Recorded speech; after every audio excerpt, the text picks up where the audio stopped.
こんにちは。行政書士社会保険労務士の小園です。中小企業経営のちょっといい話ということで動画をお送りをしております。今回は皆さんが気になる最低賃金の行方について解説をしていきたいと思います。毎年10月頃、一斉に全都道府県で改定される最低賃金ですが、今現状、中央審議会で、今回の最低賃金引き上げの目安が発表されましたので、その内容について見ていきたいと思います。目安として発表されたのは全国平均で1118円という形で、引き上げ額に関しても過去最高を更新という形になっております。これを受けまして、某偉い方はですね、中小企業に極めて厳しいというような声明を出しておりましたけれど、さらにですね、最低賃金が引き上がるという形になっております。まずはですね、今回の概要ですけれど、最低賃金とはどういったものなのかについて、定義と種類について解説をしていきます。そして今回議論されております最低賃金決定に関わる議論と今現状の内容、そして最低賃金の推移について見ていきたいと思います。また最低賃金、日本の賃金は諸外国に比べて安いという表現がよくされますけれど、今現状、名目賃金は上がっていますけれど、物価も加味した実質の手取りはどうなのかというところと、この最低賃金、海外と比べた場合どうなのかといったところを見た上で、最後に注意点とまとめという形になります。まずは最低賃金制度について見ていきたいと思います。最低賃金というのはですね、地域別最低賃金と特定最低賃金という2つがあります。よくマスコミで取り上げられるのは地域別最低賃金になります。この最低賃金に関しましては、国がですね、賃金の最低限度を定めて、使用者はその最低賃金以上の賃金を支払わなければならないとする制度という形になっておりまして、この最低賃金が地域別最低賃金、そしてその他に特定最低賃金というのがあります。大きな違いはですね、効力の部分になりますけれど、地域別最低賃金に関しては、刑事的効力ということで、罰金刑が課されるという形になっております。そして、対象ですけれど、地域別最低賃金はその名の通り、すべての労働者都道府県別に適用されるのに対して、特定最低賃金は産業別、職業別に適用をされるという形になっております。今回、最低賃金引き上げで議論が行われているのは、地域別最低賃金という形になっております。では、特定最低賃金はと言いますと、実質的にですね、すべてとは言いませんけれど、地域別最低賃金を下回っていることが多くてですね、特定最低賃金あまり活用されることがないんですが、2025年になってからですね、この特定最低賃金を活用していこうという動きがありまして、特に人手不足の深刻な介護分野ですね、特定最低賃金を活用する議論が始まっております。したがいまして、地域別最低賃金、さらに職種においては特定最低賃金に、かかる場合が出てきますので注意が必要です。そして最低賃金決定の議論の流れですけれど、まずはですね、中央最低賃金審議会というところで大枠、目安が作られまして、それをですね、各地域別の都道府県労働局長の方で決定をしていくという形になります。今回はですね、中央最低賃金審議会で出された内容についての解説になりますので、各地域別まで確定をしたというわけではありませんけれど、令和7年度、2025年10月からの賃金に関しては、最低賃金の引き上げ額に関しては、63円という形で、前年度はですね、51円上げだったのに対して、さらに引き上げ。全国加重平均に関しましても、今現状は、1055円ですけれど、そこが1118円に引き上げということで、過去最高の引き上げをまた更新をするという形になっております。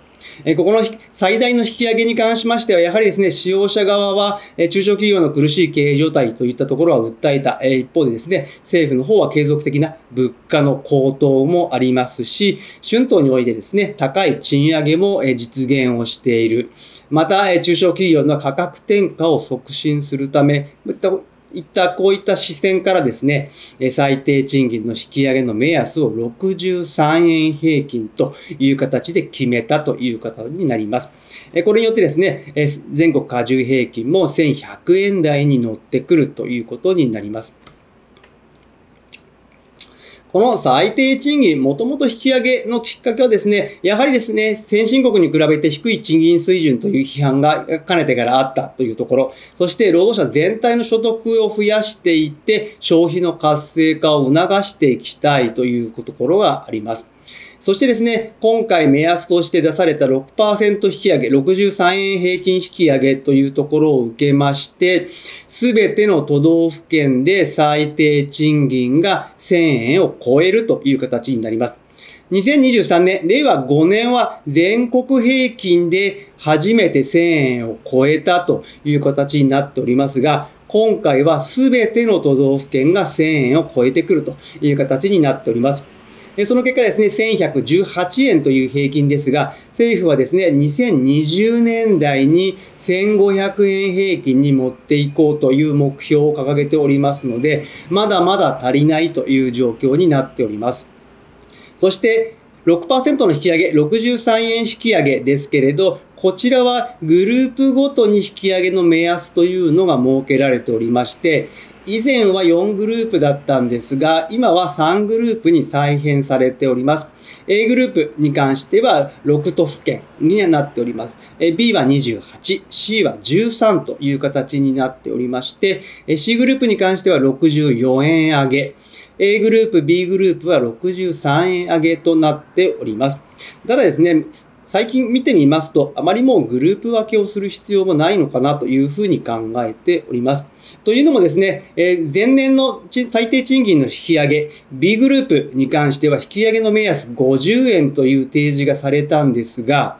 B グループにあった、徳島県ですね、その50円を大幅に上回る84円引き上げというものを実施してですね、かなり衝撃を与えたという状況になっておりますので、今回もですね、この63円、64円という目安はありますけれど、もしかするとさらにそれ以上引き上げてくる都道府県があるかもしれないというふうに思っております。ではですね、この最低賃金ですけれど、これは名目になります。物価まで考えた時の実質賃金はどうなのかと言いますと、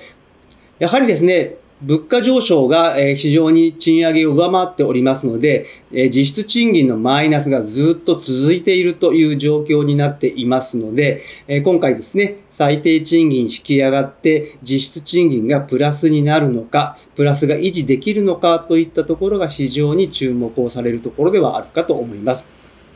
そして諸外国に比べて賃金が安いという日本ですけれど、2024年のデータに基づきますと、ランキングでいくと日本は上から14位という形、下がないですけれど、その下は15位の韓国という形になっておりまして、やはりですね、諸外国に比べて賃金水準は低い。ただ単純に額面だけ比較をしてというわけではありませんけれど、数字だけを見るとそのような結果になっているといった状況。ただですね、15位の韓国ですけれど、2026年の適用最低賃金に関しては、かなりイレギュラーな形で決定がされまして、2.9% 増で、1320ウォンということで、円に換算をしますと1135円ということで、現時点では日本を抜いてきたという形になります。今、日本と韓国で賃上げが非常に激しくなってきているということが言えるかと思います。そして最後に注意点とまとめになりますけれど、最低賃金はですね、これから各都道府県で議論はされますけれど、すべての都道府県で一斉に10月1日からスタートというわけではないのに注意をしてください。そしてまた、自発的離職の増加ということでですね、離職率が増加をしています。そしてですね、より高い賃金、良い労働環境を求めて自ら離職をする人が増えています。失業手当の待機期間の制限というのが短縮化された別の動画でもご紹介はしておりますけれど、さらにですね、失業手当、基本手当の給付制限の解除の他に、基本日額の改定も8月から行われておりますので、そういった部分を受けて自発的離職というのが増えてきているのに注意をしてください。また、最低賃金ですけれど、派遣業を営む方に関しましては、派遣法によってですね、同種の業務に従事する一般労働者の賃金水準というのを使うことになるかと思います。令和8年度版もですね、チェックをしてほしいと思います。やはりですね、賃上げによる原資捻出が必要になってくるかと思います。業務効率化、そして生産性向上を進めてほしいと思います。今日の内容が明日からの経営にちょっとだけ役に立つことを願っております。ご視聴ありがとうございました。それではまた次回。